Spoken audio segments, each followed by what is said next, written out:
اور میں نے اسے پوچھا کہ تم کہاں جا رہے ہو؟ تو بیٹے نے مجھے بتایا کہ میں اس لڑکی سے ملنے جا رہا ہوں۔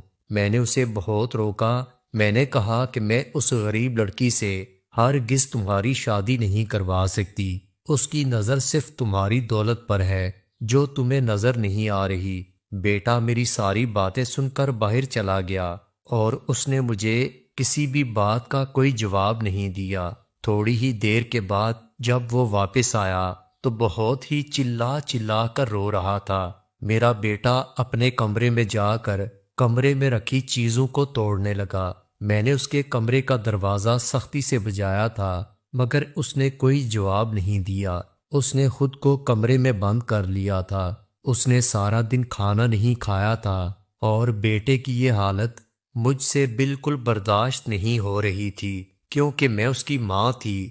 وہ مجھے اپنے دل و جان سے زیادہ پیارا تھا۔ میرا بڑا بیٹا تو پہلے ہی بیمار تھا اور اب میں اپنا یہ بیٹا کھونا نہیں چاہتی تھی۔ میں کیسے بھی کر کے اس لڑکی اور اس کے خاندان کو اس شہر سے نکالنا چاہتی تھی کیونکہ مجھے ایسا لگتا تھا کہ اگر وہ یہاں سے چلے جائیں گے تو میرے بیٹے کا رابطہ ان سے ختم ہو جائے گا۔ بیٹے نے اس دن سارا دن خود کو کمرے میں بند رکھا ہوا تھا۔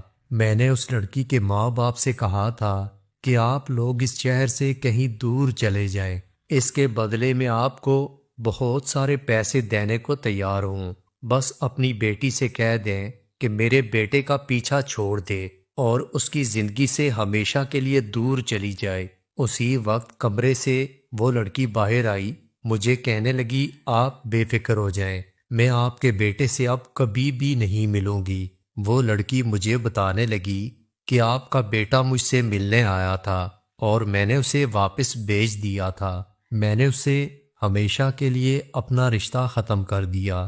پھر وہ لڑکی مجھے کہنے لگی آپ کے پیسوں کی ہمیں کوئی ضرورت نہیں، ہم تو پہلے ہی سوچ چکے ہیں کہ ہم یہ شہر آج رات ہی چھوڑ کر چلے جائیں گے۔ آپ کی بہت بڑی مہربانی ہوگی کہ آپ اپنے بیٹے کو سمجھا لیں کہ وہ ہمارا پیچھا کبھی نہ کرے اور ہمیں سکون کی زندگی جینے دے۔ آپ کا بیٹا ہی میرے پیچھے پڑا ہوا ہے۔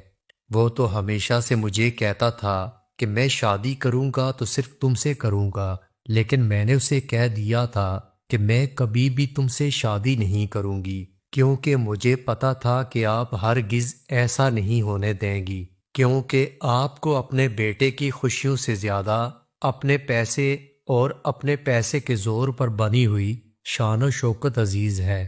آپ کے لیے اپنے بیٹے کی خوشیاں کوئی معنی نہیں رکھتی۔